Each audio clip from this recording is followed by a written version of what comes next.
तो आज यहाँ पे आप सभी के बीच में थर्ड ईयर के लिए, जी हाँ, थर्ड ईयर के लिए कम्युनिटी हेल्थ नर्सिंग सेकेंड का जो कि आपका सेकेंड पेपर होता है, यह वीडियो नंबर चौथा है। ठीक है, मिडवाइफरी का भी चौथा वीडियो करा रखा हूँ, कम्युनिटी हेल्थ का भी चौथा वीडियो करा रखा हूँ। तो आपको क्या करना है, चलिए आज की इस वीडियो में शुरू करते हैं। देखिए, महत्वपूर्ण बातें को समझिए। हम जो आज टॉपिक लेकर आए हैं जननी सुरक्षा योजना, यह 10 नंबर में कई साल पूछा गया है। अलग अलग राज्यों में जननी सुरक्षा योजना के बारे में विस्तृत से 10 नंबर में पूछा गया है। तो चलिए आज हम लोग इसको देखते हैं। सबसे पहले इसको परिचय जानिए कि जननी सुरक्षा योजना है क्या। जननी सुरक्षा योजना को शॉर्ट में JSY कहा जाता है, और ये जो JSY है भारत सरकार के द्वारा चलाई जा रही एक योजना है, जिसका मेन मकसद है कि सुरक्षित मातृत्व योजना। इसका मेन जो है उद्देश्य यही है कि जो गर्भवती महिला है, गर्भवती महिलाओं की जो मातृ मृत्यु दर है और शिशु मृत्यु दर है उसको कम करना। यानी आप लोग देखते होइएगा कि प्रसव के दौरान यानी डिलीवरी के दौरान बहुत सारे महिला का डेथ हो जाता है ब्लीडिंग से या अन्य रीजन से। कुछ ऐसे मामले होते हैं जहाँ पे बच्चे जन्म लेते हैं, वो डेथ कर जाते हैं, उनको सही से मैनेजमेंट नहीं हो पाता है, नहीं मिल पाता है, इसलिए डेथ कर जाते हैं।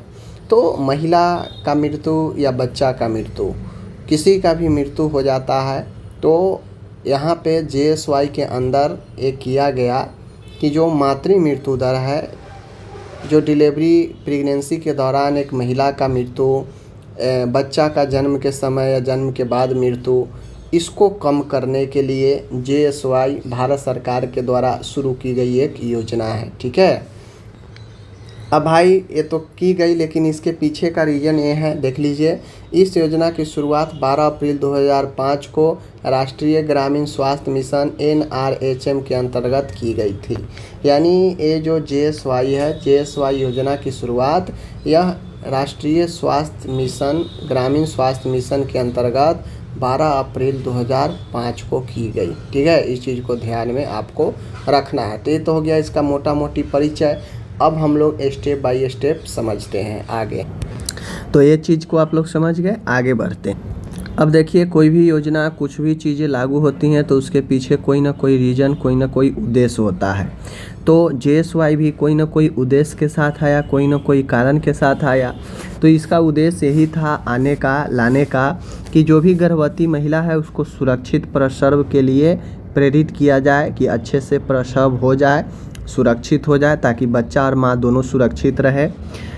इस योजना का उद्देश्य यही था कि ज़्यादा से ज़्यादा जो लोग हैं वो हॉस्पिटल में, अस्पताल में अपने डिलीवरी करवाएं। तो संस्थागत प्रसव के लिए बढ़ावा देने के लिए इस योजना को लाया गया। आगे था कि प्रसव के दौरान होने वाली जो भी जटिलता है, चाहे वो माता है या नवजात शिशु है, इसको रक्षा करना। अब मैंने ऊपर अभी बताया कि डिलीवरी के समय या तो महिला या तो बच्चा, किसी का डेथ हो जाता है कभी कभी कंडीशन में। तो इस योजना का यही उद्देश्य था कि जो भी प्रसव के दौरान जटिलता होता है, जिसके कारण माँ या बच्चे किसी का डेथ हो जाता है, तो उससे रक्षा करना, उससे बचाना, जटिलता को कम करना। ठीक है, शिशु और मातृ मृत्यु दर में कमी लाना, इसका एक उद्देश्य यही है। तो इसका मेन उद्देश्य है कि ज़्यादा से ज़्यादा सुरक्षित प्रसव के लिए प्रेरित करना, संस्थागत प्रसव हो इसको बढ़ावा देना, माता और बच्चा को रक्षा प्रदान करना, जटिलताओं को कम करना डिलीवरी के दौरान, और मातृ और शिशु मृत्यु दर में कमी लाना। ये मेन 4 इसका मेन जो है लक्ष्य था JSY का। समझ गए ना। अब आगे है यहाँ पे टारगेट लाभार्थी, यानी ये योजना किसको किसको लाभान्वित, यानी किसको किसको मिलता है। तो सबसे पहले जो बिलो पॉवर्टी लाइन है, BPL कार्डधारी है, उन महिलाओं को, ST वर्ग के महिलाओं को, गर्भवती महिला जो सरकारी अस्पताल या सरकारी मान्यता प्राप्त संस्थानों में प्रसव कराती है, वे महिला जो किसी सरकारी अस्पताल या सरकारी मान्यता प्राप्त संस्थानों में अपना डिलीवरी करवाती है, उनको ये फ़ायदा मिलता है। 19 वर्ष या उससे अधिक आयु की महिलाएं पहली या दूसरी डिलीवरी के लिए। तो ये सब जो है BPL SC ST वर्ग की महिलाएं सरकारी अस्पताल में कराने पर ये लाभ मिलता है। 19 वर्ष या इससे ऊपर की महिलाएं जो पहली और दूसरी बार बच्चे को जन्म दी है उसको जो है ये लाभ मिलता है। ठीक है, अब ये लाभ में होता क्या है तो चलिए आगे मैं दिखाता हूँ इसके अंदर क्या क्या मिलता है जो लाभ। अब इसके अंदर जो लाभ की बात है उससे पहले हम इसका मेन घटक को समझते हैं। 2 घटक है, एक नगद सहायता, एक कैश असिस्टेंट। महिलाओं को प्रसव के बाद आर्थिक सहायता दी जाती है। यह राशि सीधे उनके बैंक खाता में जमा की जाती है। पहला कैश असिस्टेंट में होता है कि जो महिला डिलीवरी के लिए आती है उसको डायरेक्ट आर्थिक सहायता दिया जाता है और वो आर्थिक सहायता उनके बैंक खाते में जमा किया जाता है। यही फ़ायदा मिलता है अगर कोई सरकारी अस्पताल में डिलीवरी करवाती है तो। ठीक है, आशा कार्यकर्ताओं की भूमिका। अब इसमें आशा कार्यकर्ताओं की भूमिका क्या होती है तो गर्भवती महिला का पंजीकरण करवाना, नियमित टीकाकरण और जांच के लिए प्रेरित करना, प्रसव संस्थान तक पहुंचाने में सहायता करना, पोस्टनेंटल देखभाल सुनिश्चित करना। तो जो आशा कार्यकर्ता होती है जो गांव के लेवल पर आपके मोहल्ला में होंगी, उनका काम ही है कि गर्भवती महिला जो है उसको पहचानना, उसका रजिस्ट्रेशन करवाना प्रेगनेंसी पीरियड में ही, उसका नियमित टीकाकरण करवाना, जांच करवाना, प्रेरित करना। ठीक है, जब डिलीवरी का समय हो तो अस्पताल तक पहुंचाना और जब डिलीवरी हो जाए तो उसके बाद की देखभाल सुनिश्चित करना। ये सब आशा का काम होता है। आप लोग देखते भी होइएगा आपके गांव में आशा आती हैं तो प्रेगनेंसी से लेकर बच्चे हो जाने तक, उसके बाद तक भी जो है महिला को ये हमेशा विजिट करते रहती है। समझ गए। अब देखिए JSY के अंदर जो मेन जो सहायता दिया जाता है, जो प्रलोभन दिया जाता है ताकि ज़्यादा से ज़्यादा महिलाएं अस्पताल में आकर डिलीवरी कराएं, जिससे उनका और उनके बच्चों का ख्याल रखा जा सके, उचित देखभाल मिल सके, कोई जटिलता हो तो उसका तुरंत प्रबंध मिल सके। तो सरकार के द्वारा ये योजना लागू किया गया। इस योजना में क्या होता है कि कुछ राशि दिया जाता है, सहायता राशि दिया जाता है। ठीक है, जैसे अगर कोई महिला ग्रामीण क्षेत्र की है, ग्रामीण क्षेत्र में है तो जो उच्च वर्ग वाले राज्य है, जैसे जिसका मोर्टालिटी, मैटरनल मोर्टालिटी रेट, मातृ मृत्यु दर जिसका उच्च है जिस राज्य का, उस राज्य के माँ को राशि महिला को 1400 रुपया और आशा को 600 रुपया, कुल 2000 रुपये जो है मिलता है। ठीक है, समझ गए। और बाकी के जो अन्य राज्य है जिसका मोर्टालिटी, मैटरनल मोर्टालिटी रेट, मातृ मृत्यु दर कम है रेशियो, तो उसको महिला को, प्रेग्नेंट वोमेन जो महिला होती है उनको 700 रुपये और आशा को 600 रुपये, कुल 1300 रुपये। तो ग्रामीण क्षेत्र को 2 भागों में बांटा गया। एक उच्च MMR जिसका मातृ मृत्यु दर अधिक है जिस राज्य में, वहाँ की महिला को 1400 और आशा को 600 रुपये मिलता है। ठीक है, बाकी के जो राज्य बन जाते हैं मीन्स जिसका मृत्यु दर, मातृ मृत्यु दर कम है, तो वहाँ की महिला को 700 और 600, टोटल 1300। तो 2 विभाग, एक उच्च MMR और एक निम्न MMR वाले राज्य है और इस हिसाब से पैसा ग्रामीण क्षेत्रों में दिया जाता है। ठीक है, आगे है यहाँ पे शहरी क्षेत्र है। अब शहरी क्षेत्र में भी सेम कंडीशन है। जो उच्च MMR वाले राज्य है वहाँ पे 1000 रुपये महिला को दिया जाता है और आशा को 200 रुपये, टोटल 1200 रुपये। समझिएगा, उच्च MMR वहाँ भी था, ग्रामीण में भी, शहरी में भी है, सेम है, बस राशि जो है बदल जाता है। अब चूँकि शहर का है तो शहर में तो ऐसे भी ठीक ठाक लोग होते हैं, पैसा, आर्थिक स्थिति ठीक होता है, इसलिए थोड़ा कम रुपया 1000 दिया जाता है उच्च वाले में।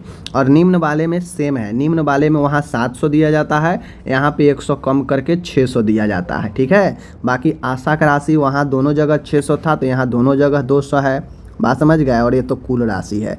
तो आपको ध्यान में रखना है ग्रामीण क्षेत्र और शहरी क्षेत्र में 2 रुपया दिया जाता है, दोनों में अलग अलग प्राइस है, पैसा है। ठीक है, तो ऊंच वाला अगर शहर है तो 1000 और ऊंच वाला अगर ग्रामीण है तो 1400। समझ गया ना। और बाकी अन्य में ग्रामीण है तो वहाँ पे 700 और अन्य अगर शहरी क्षेत्र है तो 600 रुपये। ठीक है, ये सहायता दिया जाता है डिलीवरी के बाद। ठीक है, अब आप लोग में से कुछ लोग नहीं समझे होंगे कि ये उच्च MMR वाले राज्य कौन कौन सा है। तो देखिए, जैसे उत्तर प्रदेश, उत्तराखंड, बिहार, झारखंड, मध्य प्रदेश, छत्तीसगढ़, उड़ीसा, राजस्थान, असम, जम्मू कश्मीर। बेसिकली आप इतना समझिए कि जो हिंदी भाषी एरिया है वहाँ पे MMR ऊंच है, यानी वहाँ पे प्रसव के दौरान मातृ मृत्यु दर अधिक होता है। इस रीजन से इन सभी राज्यों को उच्च MMR में रखा गया है और इन सब महिलाओं को जो है उच्च MMR की तरह यहाँ के महिलाओं को रुपए मिलते हैं। ठीक है, बाकी इन सब के अलावा जो भी राज्य है सब जो है आता है अन्य राज्य में, जिसको कम राशि दिया जाता है। ठीक है, तो इन चीज़ों को ध्यान में रख लीजिए। अब है यहाँ पे कि इसका पात्रता एलिजिबिलिटी क्राइटेरिया क्या है, देख लीजिए। तो इसको लिए कौन पात्र होता है, तो महिला का पंजीकरण ANM या आशा के माध्यम से होना चाहिए, तभी वो महिला पात्र होती है। केवल संस्थागत प्रसर्व, सरकारी या मान्यता प्राप्त निजी संस्थान पर लाभ मिलता है। प्रसर्व के समय महिला जीवित होनी चाहिए, तभी लाभ मिलता है। ठीक है, सरकारी अस्पताल में प्रसर्व होने पर ही नगद सहायता दी जाती है। तो ये सब एलिजिबिलिटी है, जहाँ पे सबसे पहले पंजीकरण महिला का प्रेगनेंसी के दौरान ANM या आशा के द्वारा हुआ हो, केवल जो मान्यता प्राप्त संस्थान है वहीं पर यह लाभ मिलता है। प्रसव के दौरान महिला जीवित है तभी यह लाभ मिलता है। सरकारी अस्पताल में प्रसव होने पर ही यह लाभ मिलता है। तो ये सब पात्रता है जहाँ पे लाभ मिलता है। ओके, अब डिलीवरी के दौरान आशा की भूमिका इम्पोर्टेंट हो जाती है। क्या क्या भूमिका है, तो गर्भवती महिला की पहचान करना। ठीक है, पहले तो आशा का काम होता है कि वो अपने मोहल्ले में 1000 के जनसंख्या पर ही उसको नियुक्ति किया जाता है। तो उसका काम है कि लगातार वो जो है विजिट करके देखते रहना कि किस घर में किस में महिला प्रेग्नेंट है, उसको पहचान करना, उसे एंटीनेंटल चेकअप करवाना। ठीक है, प्रसव के दौरान चेकअप के लिए प्रोत्साहित करना, टीकाकरण, आयरन की गोलियाँ दिलवाना, प्रसव के समय अस्पताल ले जाना, प्रसव के बाद देखभाल और नवजात की देखभाल में मदद करना। यानी कुल मिला के आशा का काम है कि महिला को प्रेग्नेंट से पता लगाने से लेकर उसे सफल डिलीवरी कराने तक पूरा रोल जो है सहायता का, मदद का, टीकाकरण का, सब का आशा का होता है, सीधा समझिए। ठीक है ना। अब ये JSY जो है, JSY का इम्पोर्टेंस क्या है, महत्व क्या है, तो सबसे पहले इसका महत्व यही है कि यह संस्थागत प्रसव को बढ़ावा देता है। ठीक है ना, ग्रामीण क्षेत्र के महिलाओं को सहायता दिलवाता है। मातृ मृत्यु दर और शिशु मृत्यु दर में कमी आई है, इससे महिला स्वास्थ्य सेवाओं की पहुँच में सुधार हुआ है। लोग ज़्यादा से ज़्यादा अस्पताल में अब डिलीवरी करवा रहे हैं। तो ये इसका जो है क्या हो गया, इम्पोर्टेंस हो गया। अब इसका किसी भी चीज़ का महत्व होता है तो उसका चुनौती भी होता है। चुनौती क्या है, तो कुछ क्षेत्रों में योजना की जानकारी का अभी भी अभाव है, नगद सहायता में देरी होती है मिलने में, कुछ जगहों पर भ्रांतियां और सामाजिक बाधाएं हैं, और आशा को समय पर भुगतान न मिलना, ये सब कुछ चुनौतियां हैं। अगर आशा को समय पर भुगतान नहीं देंगे, महिला को समय पर भुगतान नहीं देंगे, तो क्यों वो उतना टेंशन लेने जाएगा इधर उधर करने। ठीक है ना, तो ये सब कुछ चुनौतियाँ भी है। दूसरी चीज़ें इस JSY का मुख्य बातें ये है कि इस दौरान महिला को फ्री एम्बुलेंस घर से प्रसव के संस्थान तक ले जाता है, फिर वापस फ्री ऑफ कॉस्ट में एम्बुलेंस जो है घर पर लाकर छोड़ता है। तो इसमें एक फ़ायदा ये भी है कि जो महिला अगर डिलीवरी के लिए अस्पताल जाती हैं तो फ्री ऑफ कॉस्ट में एम्बुलेंस ले भी जाता है, और फ्री ऑफ कॉस्ट में जो है घर पे पहुंचा भी देता है डिलीवरी के बाद एम्बुलेंस। तो मुफ्त में एम्बुलेंस भी मिलता है इस योजना के तहत। बात समझ गए। तो इस प्रकार से ये मैंने आज आपको JSY करा दिया। बहुत बार पूछता है तो आप इसके बारे में डिटेल से बता देंगे। ठीक है, मिलते हैं अगले वीडियो में, तब तक के लिए धन्यवाद।